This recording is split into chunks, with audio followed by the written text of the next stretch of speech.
Hello everybody and welcome back to the Blossom Review. How are you? Today I have 3 questions for you. Number 1, do you like Korean culture? Number 2, do you like Japanese culture? And number 3, do you like food shows? If you said yes to one or more of these questions, I have a very good recommendation for you today. Today we're talking about Netflix's latest reality show, let's say, K-foodie Meets J-foodie, which was released the first episode was released on February the 27th, and new episodes come out every Thursday. Look, I know that I don't really review ongoing shows, but I believe we should spread the word about K-foodie Meets J-foodie. I think we are all aware of how moody Netflix can be, so it's important to show support, to show our favorite shows our support. And I do believe that K-foodie Meets J-foodie stands for a lot of positive ideas that the world we're living in now needs. So before we review the show, we're going to talk about this Japan-Korea collaboration, so this Japan-Korea combo, and about shows and remakes. So we're going to take a look at the general idea first, and then we're going to review or analyze why K-foodie Meets J-foodie is such a great show that you should definitely be watching. If you want to just skip, you can just skip to the review parts. If not, just join me and we're going to talk about Japan and Korea in pop culture. Now, talking about history a little bit, I'm sure that even if you didn't study that at school, if you've watched Mr. Sunshine, Chicago Typewriter, The Age of Shadows, The Last Princess, The Handmaiden, or even more recently, Harbin, I'm sure that you know that Japan and Korea share a very, very complicated history. But I think this is where the arts come in. Despite the understandable historical and political tension between these two countries, Japan and Korea are closely intertwined when it comes to pop culture. The Korean wave has been super strong in Japan ever since the release of Winter Sonata in 2003. And we also know that K-pop is very, very popular in Korea. So bands like BTS, 17, Twice, Stray Kids. I think we all know that, for example, BTS or 2PM, they record songs in Japanese. It's very common for that to happen. Because K-pop is super strong in Japan as well. They also offer lots. You see that when Korean actors and actresses have fan meetings, usually Japan is part of this entire thing. So Korean pop culture is very, very, very popular in Japan. Meanwhile, the Korea Times actually released an article, I think it was last year, talking about how J-pop artists have become super popular in Korea. So for example, YOASOBI, Fujikaze, and Higedan are just some of the J-pop artists that sold out concerts in Korea last year. The Korea Herald recently declared that nowadays Japan's anime empire flourishes in South Korea. So manga and anime are very popular in Korea. I know that Suzume, the first Slam Dunk, Attack on Titan, or Spy Family, they are all very, very popular in Korea. You have lots of Koreans who are fans of manga and anime. And of course, we can't forget the huge amount of remakes that we have. So pretty much the same story. We have a Korean version and we have a Japanese version. I think here in the channel, we've talked about Little Forest, the 2 versions of Little Forest. You also have Be With You, you have Just Say, you have Miss Granny. On TV, you have Signal, Itaewon Class, Sky Castle, Nodame Cantabile, Familiar Wife, Today's Webtoon. All of these shows have both Korean and Japanese versions. And we know that Bay Story, a Korean production company, is currently working on a Korean version of TBS's Extremely Inappropriate, which was an incredibly popular Japanese show last year too. So remakes just keep coming. And this cultural link seems to be getting stronger. According to the Korea Times, Japanese hits such as The Solitary Gourmet, which actually counts on a guest appearance by Korean actor Yo Jae-myung, Teasing Master Takagi-san, and Last Mile are all scheduled to be released in Korean cinemas this month. I was reading the article entitled From Romance to Suspense, Japanese Films Flood Korean Theaters this March, and I found this bit very, very interesting. It said, Japanese films may not feature Hollywood-style blockbusters, but their diversity in genre is remarkable. With more Koreans becoming familiar with Japanese culture through frequent travel, we expect to see even more Japanese films released here this year, an official from the Korean film industry said Tuesday. Yuji Sakamoto, the writer who won the Best Screenplay Award at the 76th Cannes Film Festival for the 2023 film Monster, observed that as film enthusiasts in both Korea and Japan develop a taste for each other's cinematic creations, creative exchanges between the two nations are also on the rise, effectively bridging the cultural gap. I am a great admirer of Korean works. I hope we can foster even closer ties, Sakamoto shared with Korean reporters in an email interview for his film First Kiss on February 25th.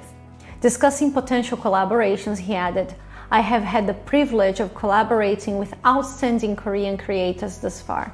Given my experience in Japan, I would be delighted to serve as a bridge between Korean and Japanese creators, particularly for the younger generation. So we can clearly see that the distance between Japanese and Korean culture is decreasing, also thanks to lots of collaborations. Just last year, we had the wonderful What Comes After Love that we talked about here in the channel. We also had the extremely popular I Love You. This year we have Netflix Romantics Anonymous, we also have Soulmate, and we have Can This Love Be Translated. All of these shows count either on co-production teams or Japanese or Korean actors working together in the same project. Just last week, the Korea Jung-ang Daily announced that the Korean content studio SLL and Japan's TV Asahi are co-producing a brand new romance thriller called Monster, which is coming out in April in Japan. According to the newspaper, SLL declared that, starting with this project, we aim to establish a foundation for long-term collaboration between Korea and Japan in content production, and we will embark on discovering new intellectual properties. So this cultural bridge or this cultural exchange that is becoming more and more common between Japan and Korea is also the focus of Netflix's K-foodie Meets J-foodie. Now, I am not much of a reality show kind of person. I never watch reality TV, to be honest with you. But there is something so incredibly heartwarming, so incredibly optimistic about K-foodie Meets J-foodie that I just fell in love with the show. If you don't know anything about the show, K-foodie Meets J-foodie brings together the Solitary Gourmet star Matsushige Yutaka and the South Korean ballad singer and also food YouTuber Si-kyung. Now, you might be asking, but Karen, what is the Solitary Gourmet? Okay, I get it. If you weren't asking yourself this question, well done. But if you were, it's fine, I can explain to you. So, The Solitary Gourmet is a Japanese food drama in which Matsushige Yutaka plays Inogashira Goro, a merchant who loves eating. So the show pretty much follows Goro's adventures around Japan as he travels for work, and he uses this opportunity to get to know the local cuisine. So he goes to local restaurants to try different flavors, to try different dishes. And this show became a massive hit in Japan, like massive, and also in South Korea. So much so that, so the show is pretty much, I think most of the show is just Goro going to these restaurants, enjoying his own company and eating on his own. And usually you see him eating and you have this narration. He narrates his experience, his emotions. And this show is actually, the solo dining craze in South Korea is credited to this show. So everybody started going to restaurants on their own to eat and film themselves and post on YouTube. It became super, super popular because, well, people believe it was because of this show. So the Solitary Gourmet has 9 seasons. Yes, 9 seasons, 10 specials, 12 original episodes, and 1 film which was released in January this year in Japan. And the show also has millions and millions of fans all around the world, including singer Si-kyung. K-foodie Meets J-foodie is a 30-episode show that is being aired weekly. So new episodes come out every Thursday. So the show started on February the 27th. So today we have the 4th episode. The 4th episode is available on Netflix today. And so the show is being released weekly, which means we'll have K-foodie Meets J-foodie up until September. The episodes are super short. They are 20-25 minutes long and they are lovely.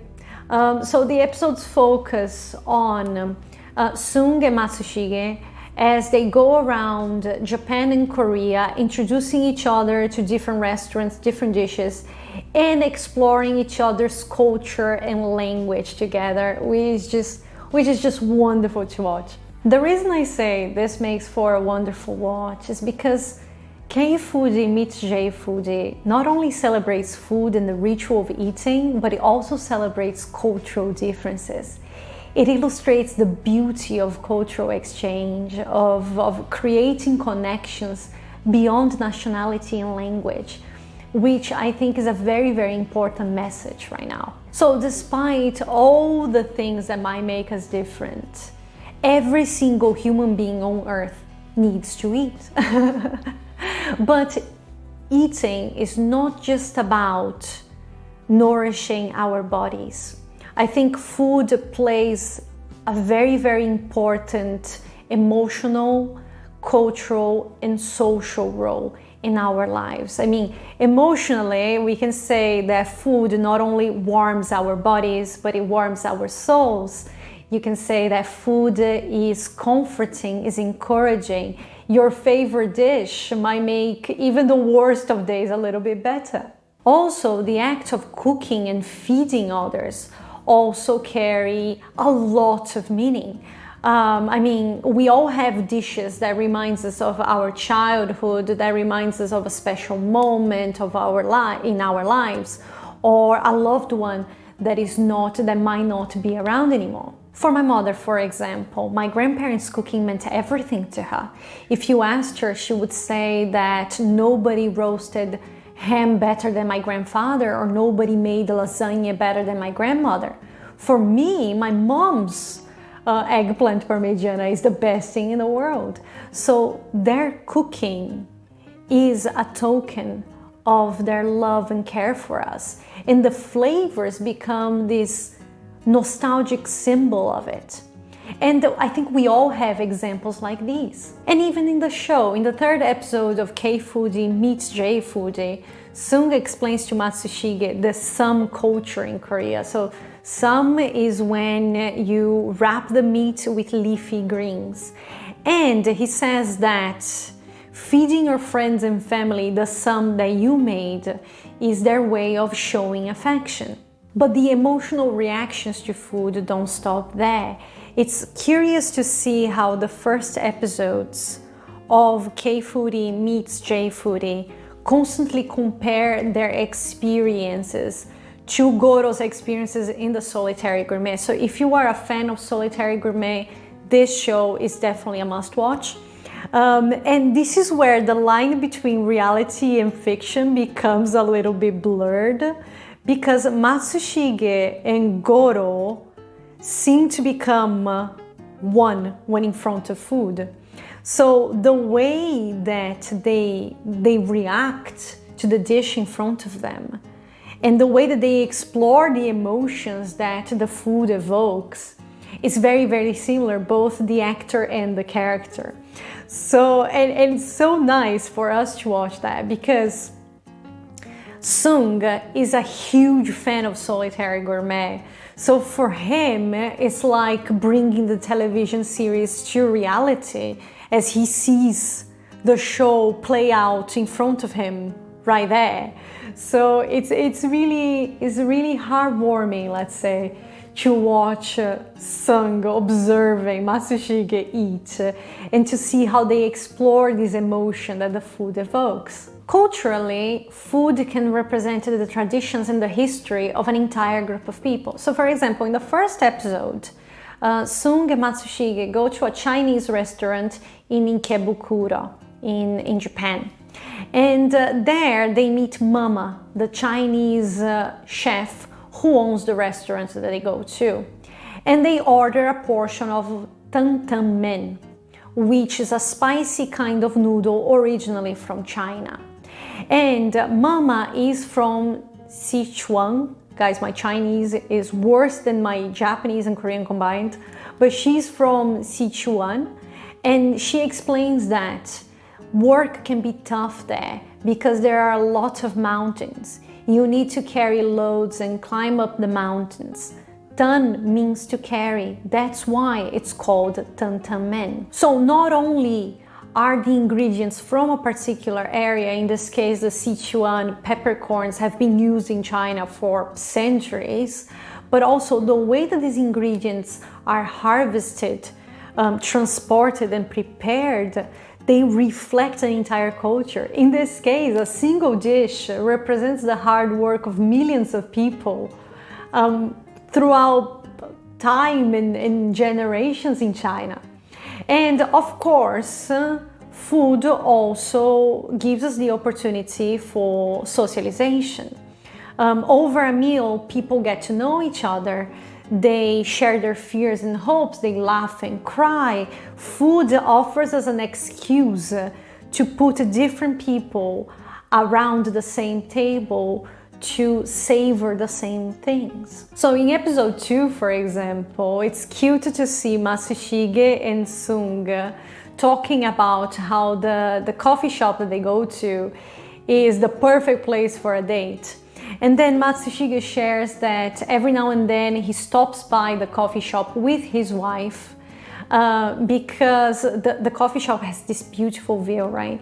So because the view from the coffee shop and the coffee and the cheesecake, which seems to be the most expensive cheesecake in Japan, so do watch the episode so you can take a look at that cheesecake. So the combination between the view and the coffee and the cheesecake, it creates this delightful experience that he likes sharing with his wife, which is just adorable to see. But the most interesting aspect of K-foodie Meets J-foodie is not really this exploration of different aspects, different facets of food. It is the cultural exchange between Matsushige and Sung, whose friendship is slowly blossoming right in front of our eyes. So initially you see that their rapport is marked by the Asian ideas of politeness and hierarchy. Sung sees Matsushige as an elder and as a senior in the arts. So you can clearly see that he behaves in a very polite, very, very respectful, and a little bit, let's say, reserved way in the beginning. Meanwhile, Matsushige isn't scared of just blurting things out. He engages in conversation very freely. So in the very first episode, you have an excellent example of that. So Matsushige encourages Sung to try the dish first, because Matsushige says that, well, this is your first time in this restaurant, it's the first time trying this dish, so you go first because I come here all the time. And you see that Sung is incredibly uncomfortable. He is awfully uncomfortable about it. And then he explains to Matsushige that in Korea, the elder always eats first. So he feels uncomfortable to start eating before Matsushige does. And then Matsushige, of course, laughs, understanding where he's coming from. Then he tries, of course, he quickly takes the first bite, sort of allowing Sung to try, because at the end of the day, Matsushige wanted to see his reaction. He wanted to see if Sung was going to enjoy the dish as much as he enjoys the dish himself. And I think we all have this, don't we? We introducing the food we love to others is fun, and it helps people bond over a meal. But I think the most interesting aspect of that scene, of that moment, is this conversation. You can visually see that Sung is uncomfortable. It's like, no, I don't want to start. And Matsushige is like, no, you go. And Sung is like, no. And Matsushige is like, eat it. And it's like, but in Korea, the elder always eats first. And so it's funny to see these little cultural differences popping up everywhere in the show, and it's just so fascinating to watch that. But slowly you notice that they become more and more comfortable in each other's company. Their friendship starts taking shape, and the conversations start flowing more naturally. But this sense of respect for age and experience is constant. So in episode 2, for example, guys, I've been telling you this, I don't know if this counts as a spoiler, but in episode 2, at some point, Sung mentions that he doesn't know how to take a day off. And immediately, Matsushige just looks at him and says, are you okay? You're gonna die young at this rate. You shouldn't work too hard. So beyond the respect, you notice that there is a care, a sense of care that starts spreading through the very fabric of the show, bringing these two people of completely different generations, completely different nationalities, completely different cultures, completely different backgrounds, closer and closer together. And I think that's what makes this show such a heartwarming watch. And so their mutual love for food, for the ritual of eating a good meal, creates this compelling synergy, which gives the show this very warm and welcoming spirit. They are honestly having fun, and it's contagious. You can see it, you can feel it. I think both Sung and Matsushige are very charismatic people, and I think they can naturally create these funny situations, and you can't help but laugh along. But even with the formality and the politeness of the first episode, the cultural exchange is constant.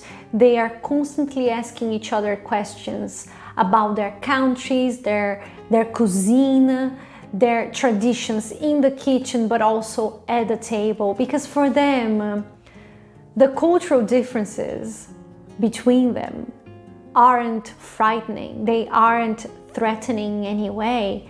The cultural differences between them are a door to a new world. One that is full of curiosity, full of beautiful discoveries, full of brand new flavors that they've never tried before. I think that the first episode illustrates this point perfectly. So in the first episode, around the table, you have a Korean, a Japanese, and a Chinese. And they enthusiastically share stories about their own countries, their own cultures. They joke and laugh together. They teach each other expressions from their own mother tongues. Food has brought them together and gave them the opportunity to look at the world around them from a different perspective. And I honestly think that's the spirit of the show. So the final question is, should you watch K-foodie Meets J-foodie? Well, if you're interested in Korean and or Japanese culture, K-foodie Meets J-foodie is exactly what you need, because more than just food, Matsushige and Sung introduce us to their culture, to their traditions, through an extremely charming series that is so easy to watch, you might be surprised once the credits roll. I know that I was. I watched the first 3 episodes, and at the end of all three, I was a bit shocked. I was like, really? Is it over already? It's just so entertaining. It's just so lovely to watch, because I think there is something profoundly optimistic, open-hearted, and captivating about Matsushige and Sung's journey as they eat together, they explore different flavors, they explore each other's lives and experiences and cultures, and of course, as they develop this lovely bond of a friendship. So K-foodie Meets J-foodie is on Netflix, with new episodes coming out every Thursday, just like us in the Blossom Review. So I hope you like the video, and I hope you subscribe so I can see you here next Thursday for another chat, another review. Quick reminder that this review, a little bit longer, this review of K-foodie Meets J-foodie is also on the Blossom Review. I'll leave the link in the description. Leave a comment, tell me, have you been watching K-foodie Meets J-foodie?